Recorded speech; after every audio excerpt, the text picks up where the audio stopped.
Hello everyone, स्वागत है आपका हमारे यूट्यूब चैनल एक्सपोजन कोचिंग क्लासेज में। मेरा नाम है राकेश कुमार और आज हम आपके लिए लेकर आए हैं 12th क्लास के चैप्टर नंबर 10 का लेक्चर नंबर 6। तो चलिए शुरू करते हैं। तो दोस्तों, लास्ट क्लास में हम एरिल हैलाइड की नाभिक स्नेह और इलेक्ट्रॉन स्नेह अभिक्रिया के बारे में बात कर चुके थे। तो आज हम देखने वाले हैं उसकी जो दो अभिक्रिया अपने पास बची रह गई हैं, धातुओं से अभिक्रिया और अपचयन अभिक्रिया, उसके विषय में।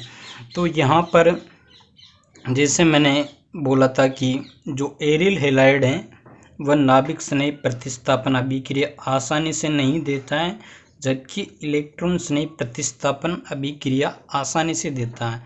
तो यहाँ क्वेश्चन कभी कभार पूछ लिया जाता है बोर्ड में कि क्या कारण है कि एरिल हैलाइड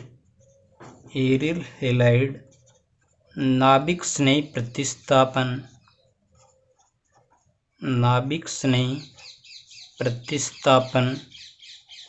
अभिक्रिया आसानी से नहीं देते हैं। तो बहुत इम्पोर्टेंट क्वेश्चन है। तो इसका कारण क्या होगा? Partial double bond character develop हो जाएगा, जिसके कारण Cl को वहाँ से हटाना मुश्किल हो जाएगा। तो इसको ये बहुत इम्पोर्टेंट है। अब हम बात करने वाले हैं जो अपने पास रिमेनिंग दो टाइप की रिएक्शन रह गई एरिल हैलाइड की। तो नेक्स्ट रिएक्शन है अपने पास, थर्ड रिएक्शन है, तीसरी टाइप की रिएक्शन बोले तो सी टाइप की रिएक्शन, धातुओं से अभिक्रिया, इंग्लिश में बोलेंगे रिएक्शन विथ मेटल। तो फर्स्ट है इसमें Mg धातु से अभिक्रिया, reaction with magnesium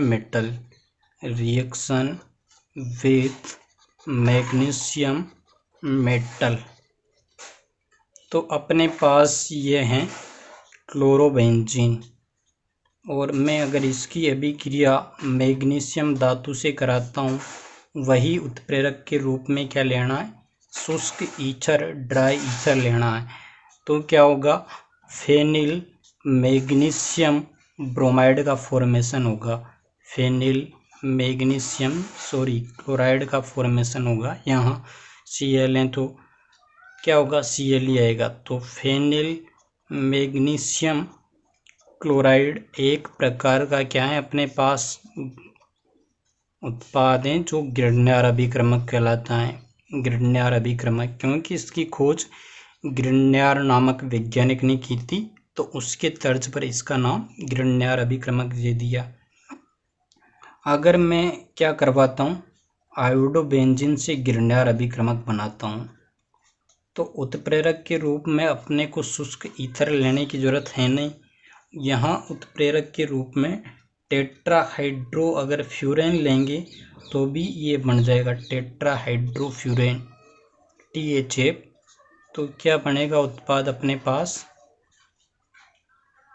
phenyl magnesium iodide Gr के रूप में प्राप्त हो जाएगा। तो ये पहली अपने पास अभिक्रिया थी। नेक्स्ट हम बात करने वाले हैं दूसरी रिएक्शन, सोडियम धातु से रिएक्शन, सोडियम धातु से अभिक्रिया, रिएक्शन विथ सोडियम मेटल। तो ये अपने पास एरिल हैलाइड है, सिंपल क्लोरोबेंजीन या ब्रोमोबेंजीन। अभिक्रिया कराता हूँ मैं सोडियम धातु से, और उत्प्रेरक के रूप में वही मेरे को लेना पड़ेगा शुष्क ईथर। तो एक तो अपने पास एरिल हैलाइड हो गया, और एक ले लेंगे एल्किल हैलाइड। तो 2Na 2Br के साथ चले जाएंगे, 2Na Br बाहर निकल जाएगा। और जो ये CH3 है ये बेंजीन रिंग पर आ जाएगा, तो टोलुइन प्राप्त हो जाएगा अपने को, टोलुइन मिल जाएगा अपने को। तो इस अभिक्रिया को हमने पहले एल्किल हैलाइड में भी पढ़ा था। इस अभिक्रिया को बोलते हैं वुड्स फिटिंग अभिक्रिया, वुड्स फिटिंग अभिक्रिया, वुड्स फिटिंग रिएक्शन। नेक्स्ट है इसी का पार्ट है फिटिंग रिएक्शन, फिटिंग अभिक्रिया। फिटिंग अभिक्रिया में क्या करते हैं, दोनों अपने को एरिल हैलाइड होते हैं, इसमें दोनों एरिल हैलाइड होते हैं। उनकी अभिक्रिया सोडियम धातु से शुष्क ईथर की उपस्थिति में कराई जाती है। तो क्या होगा अभिक्रिया में, 2NaBr बाहर निकल जाएगा और डाइफेनिल का निर्माण होगा। ये अपने पास डाइफेनिल या बाइफेनिल बन जाएगा और 2NaBr बाहर निकल जाएगा। तो ये अपने पास हो गई फिटिंग अभिक्रिया। नेक्स्ट अभिक्रियाएं तीसरी, लिथियम धातु से अभिक्रिया। लिथियम बोले तो Li, धातु से अभिक्रिया, रिएक्शन विथ लिथियम मेटल।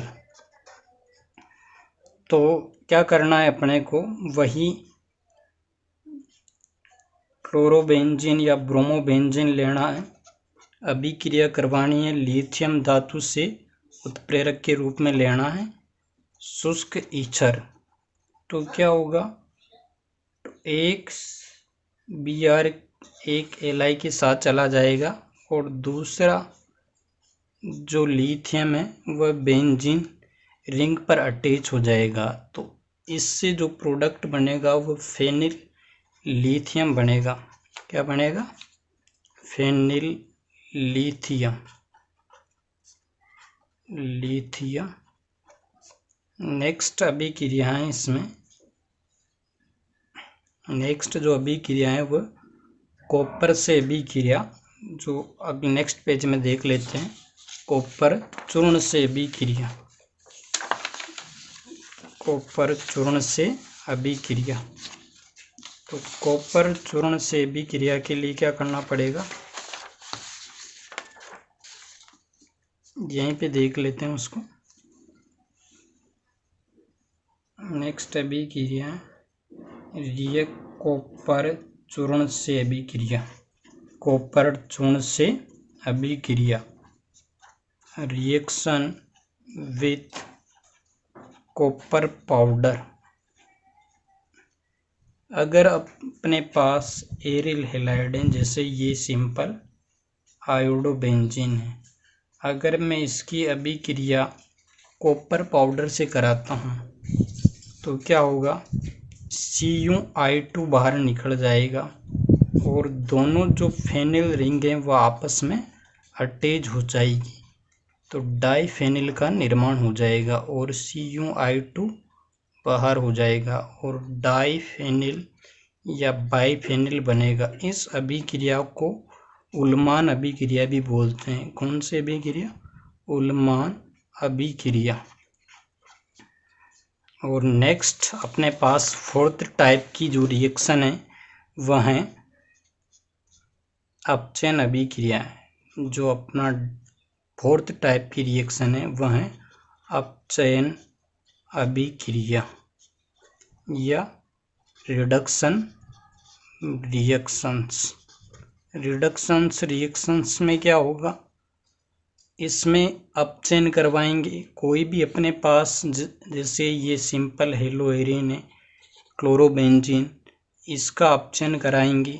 अपचयन का मतलब होता है हाइड्रोजन से अभिक्रिया और उत्प्रेरक के रूप में Ni निकल एल्यूमिनियम मिश्र धातु के साथ अभिक्रिया करानी है तो क्या होगा, HCl बाहर निकल जाएगा और हाइड्रोजन यहाँ पर जुड़ जाएगा, एक हाइड्रोजन यहाँ पर जुड़ जाएगा तो बेंजीन प्राप्त हो जाएगा और HCl बाहर निकल जाएगा तो क्लोरोबेंजीन से बेंजीन इस प्रकार प्राप्त कर सकते हैं। तो ये थी एरिल हैलाइड की रासायनिक अभिक्रिया या एरिल हैलाइड की रासायनिक गुणधर्म।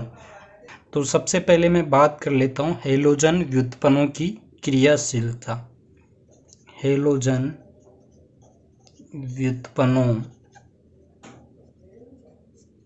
की क्रियाशीलता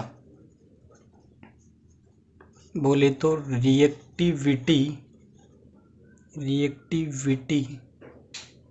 ऑफ हेलोजन डेरिवेटिव्स। तो अपने पास हेलोजन व्युत्पन्न है, एक तो एरिल हैलाइड, एक है अपने पास एल्किल हैलाइड और एक है बेंजिलिक हैलाइड। तो एरिल हैलाइड, एल्किल हैलाइड और बेंजिलिक हैलाइड में अगर नाभिक स्नेही प्रतिस्थापन का अगर क्रम देखें, नाभिक स्नेही प्रतिस्थापन का ऑर्डर देखें तो सबसे ज़्यादा नाभिक स्नेही प्रतिस्थापन कौन देगा, बेंजिलिक हैलाइड देगा। नाभिक स्नेही प्रतिस्थापन का क्रम क्यों देगा, क्योंकि इसमें अपने को नाभिक स्नेही बना बना के देखना है। तो यहाँ पर तो कार्बन हेलोजन के बीच में आंशिक द्विबंध लक्षण उत्पन्न हो जाएगा, जिसके कारण कार्बन हेलोजन को कार्बन से हटाना मुश्किल हो जाएगा। और यहाँ इस केस में क्या होगा, ये जो बेंजिलिक जो कार्बोनियम आयन बनेगा ये अनुनाद दिखाएगा, बेंजिल कार्बोनियम आयन ये अनुनाद करेगा। पॉजिटिव चार्ज हैं तो ये क्या करेगा, यहाँ से इसके पास इलेक्ट्रॉन की कमी है तो यहाँ से इलेक्ट्रॉन लेगा, तो जो ये पॉजिटिव चार्ज हैं ये बेंजीन वलय की ऑर्थो स्थिति पर शिफ्ट हो जाएगा। फिर ये यहाँ से गेन करेगा तो ये जो पॉजिटिव चार्ज हैं वह पैरा स्थिति पर चला जाएगा, बाकी रिमेनिंग ऐसे कैसे। फिर ये यहाँ से रेजोनेंस करेगा तो जो पॉजिटिव चार्ज हैं वह कहाँ पर डेवलप हो जाएगा, ऑर्थो स्थिति पर डेवलप हो जाएगा वापस। तो इसमें अनुनाद क्या होगा, जो अनुनाद द्वारा स्थायित्व प्राप्त होगा, अनुनाद द्वारा स्थायीकरण, जिसके कारण ये सबसे ज़्यादा स्थायी होगा और यहाँ इसकी क्रियाशीलता सबसे ज़्यादा होगी। फिर यहाँ बात करेंगे तो यहाँ पर मेथिल कार्बोनाइन बनेगा जो अति संयुग्मन प्रभाव के कारण स्थायी होगा, अति संयुग्मन प्रभाव के कारण। और यहाँ पर क्या होगा, ये अगर रेजोनेंस कर जाए तो यहाँ पर कार्बन क्लोरीन आंशिक द्विबंध लक्षण उत्पन्न हो जाता है, जिसके कारण इसकी क्रियाशीलता सबसे कम होती है। अब हम बात करेंगे, नेक्स्ट टॉपिक है अपने पास वह है फ्रियोन। फ्रियोन होते क्या हैं वैसे, फ्रियोन्स इंग्लिश में भी इसको फ्रियोन्स बोलते हैं। फ्रियोन्स वैसे होते क्या हैं उनकी चर्चा करेंगे। तो एल्केन के, इसकी डेफिनेशन देख लेते हैं। एल्केन के पॉली क्लोरोफ्लोरो व्युत्पन्न, पॉली क्लोरोफ्लोरो व्युत्पन्नों को फ्रियोन कहते हैं।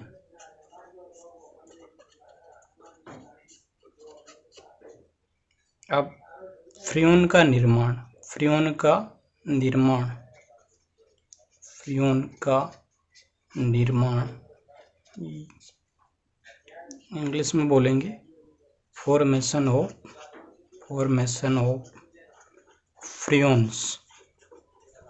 फ्रियोन्स कैसे बनाएंगे। जैसे अपने पास ये पॉलीहेलोजन कंपाउंड है कार्बन टेट्राक्लोराइड, इसकी अभिक्रिया अगर मैं HF से कराता हूँ SbA5 या Cl5 की उपस्थिति में, तो क्या बनेगा CCl3 एक HCl के साथ जाएगा और एप बनेगा और यहाँ HCl बाहर निकल जाएगा। अपने पास CCl3 एप है, इसकी अभिक्रिया वापस HF से अगर मैं SbCl5 की उपस्थिति में कराता हूँ तो अपने पास CCl2F2 का निर्माण होगा और बाहर क्या निकल जाएगा HCl वापस बाहर निकल जाएगा। CCl2F2 की अगर मैं अभिक्रिया वापस HF से कराता हूँ तो SbCl5 तो CClF3 का निर्माण होगा और ये कार्बन है, इसमें फ्लोरीन है और क्लोरीन है, तो इस कारण ये तीनों क्या है फ्रियोन है। ये तीनों क्या है, ये तीनों फ्रियोन है। अब इनका नाम क्या होगा, कैसे इनका नामकरण होगा, उसके विषय में चर्चा करेंगे। तो नेक्स्ट टॉपिक है अपना फ्रियोन का नामकरण। तो फ्रियोन जनरली क्या होगा, ऐसे लिखा होगा फ्रियोन XYZ के रूप में लिखा होगा। X कोई संख्या होगी, Y कोई संख्या होगी, Z कोई संख्या होगी। तो ये संख्या कैसे निकालेंगे, तो X जो निकालने का तरीका है वह क्या है कि जो कार्बन की संख्या है उसमें से एक कम कर देंगे तो X आ जाएगा। Y कैसे निकालेंगे, अपने पास जो हाइड्रोजन की संख्या है उसमें एक जोड़ देंगे तो Y आ जाएगा। और Z क्या होगा, Z हमेशा फ्लोरीन की संख्या को बताएगा। या ऐसे बोल सकते हैं हम, अपने को अगर कोई फ्रियोन दे रखा है उससे फॉर्मूला बनाना है तो क्या करेंगे, फ्रियोन से फॉर्मूला बनाने के लिए अगर कार्बन निकालना है तो जो संख्या दे रखी है X उसमें एक जोड़ देंगे। अगर हाइड्रोजन की संख्या अपने को ज्ञात करनी है तो Y में से एक घटा देंगे और जो फ्लोरीन की संख्या है वो हमेशा Z के बराबर होगी। जैसे अपने पास एक फ्रियोन ये है, इसमें क्या है कार्बन 1 है, क्लोरीन 3 है और फ्लोरीन 1 है। तो यहाँ हम बात करेंगे कि ये कौन सा फ्रियोन है। तो यहाँ पर देखिए कार्बन X निकालना है अपने को, तो X निकालने के लिए क्या करेंगे, X निकालने के लिए कार्बन में से एक कम करेंगे तो कार्बन 1 है तो एक में से एक कम करेंगे तो 0 हो जाएगा। Y की वैल्यू निकालनी है तो हाइड्रोजन में एक जोड़ेंगे तो हाइड्रोजन 0 है तो एक जोड़ा तो एक आ गया। और Z क्या है, Z फ्लोरीन की संख्या को बता रहा है तो Z की वैल्यू 1 हो जाएगी। तो ये क्या हो जाएगा, फ्रियोन 11 हो जाएगा, 0 11। इसी प्रकार इसकी बात करेंगे तो ये फ्रियोन 12 हो जाएगा, ये फ्रियोन 012 और ये हो जाएगा फ्रियोन 013। इसमें ऐसे देख लेंगे सेम चीज़ें फ्रियोन 13। तो इस प्रकार फ्रियोन का नामकरण किया जाता है। अब अपने को जैसे बोल दे कि फ्रियोन 112 दे दिया अपने को, उसका फॉर्मूला लिखना है तो कार्बन की संख्या निकालेंगे। तो पहला X की वैल्यू क्या है 1 है, तो 1 में अगर 1 जोड़ा तो क्या आ गया 2, तो 2 कार्बन आ गए। नेक्स्ट हाइड्रोजन दूसरी वैल्यू Y में से क्या करना एक कम करना है, तो हाइड्रोजन की संख्या हो गई 1, तो 1 में से 1 कम करेंगे तो क्या हो जाएगा, 0 हो जाएगा। तीसरी संख्या है जेड, जो फ्लोरीन की संख्या को बताएगा, उसकी वैल्यू 2 हो जाएगी। तो कार्बन हो गए 2 और फ्लोरीन हो गए 2। बाकी अपने को क्या करना है, हाइड्रोजन है नहीं, बाकी क्लोरीन लगाना है। तो ये 2 कार्बन है, तो 2 कार्बन से मैं 2 अगर फ्लोरीन लगा देता हूँ, तो उसके बाद जो रिमेनिंग वैलेंसी है वह किससे कंप्लीट करनी है, क्लोरीन से कंप्लीट करनी है। तो क्लोरीन कितने हो जाएंगे अपने पास, 4 क्लोरीन हो जाएंगी। तो फॉर्मूला क्या होगा फ्रीऑन 112 का, C2F2Cl4 हो जाएगा। तो आई बात समझ में।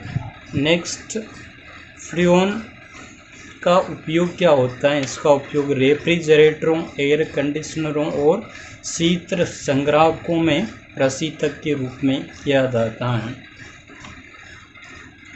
अब हम बात करेंगे अन्य जो महत्वपूर्ण यौगिक बचे हैं, उसमें 2 महत्वपूर्ण यौगिक हैं, DDT और BHC। तो पहला यौगिक है अपने पास DDT, बोले तो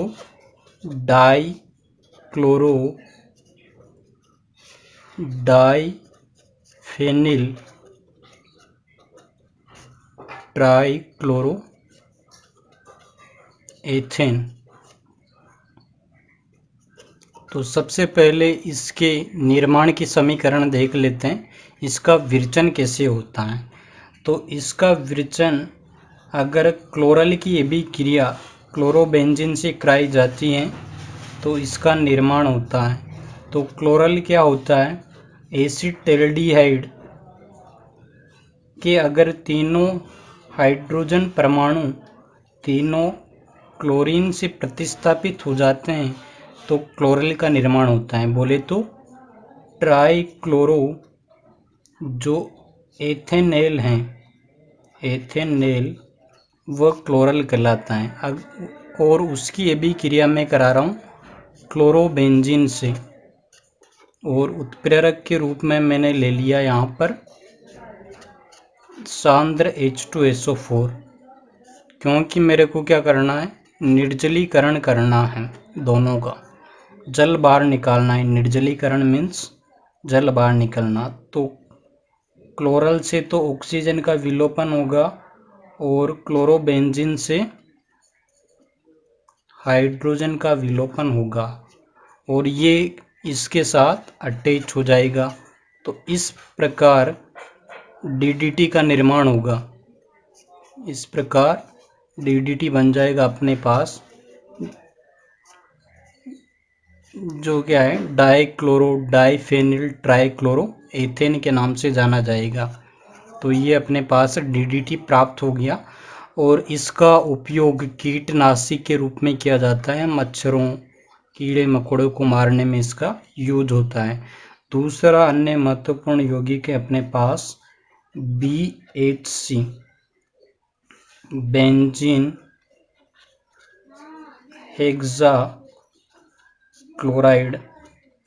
बेंजीन हेक्सा क्लोराइड को कैसे बनाते हैं, इसके निर्माण की विधि देख लेते हैं।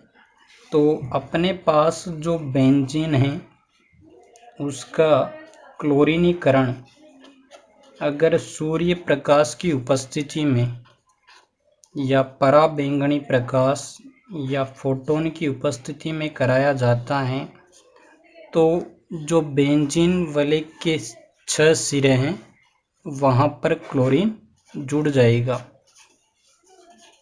और ये अपने पास BHC बेंजीन हेक्सा क्लोराइड का निर्माण हो जाएगा। इसे लिंडेन 666 के नाम से भी जाना जाता है, क्योंकि कार्बन की संख्या 6, हाइड्रोजन की संख्या 6 व क्लोरीन की संख्या 6 है। अन्य इसका व्यापारिक नाम केम्स्केन है, जो कीटनाशी व पीड़कनाशी के रूप में या मृदा प्रदूषक के रूप में उपयोग होता है। तो ये हेलो एल्केन्स और हेलो एरिन्स वाला चैप्टर आपकी बहुत अच्छे समझ में आया होगा, ऐसी मैं उम्मीद कर सकता हूँ या आशा कर सकता हूँ। Thank you. तो ये था लेक्चर नंबर 6। अगर वीडियो अच्छा लगे तो लाइक करें, चैनल पर नए हो तो सब्सक्राइब करें, और अगर आपका कोई फ्रेंड जो अपनी बोर्ड की तैयारी कंटिन्यू रखना चाहता है तो उस तक वीडियो को शेयर करें। तो मिलते हैं अगले लेक्चर में, तब तक के लिए take care and bye bye.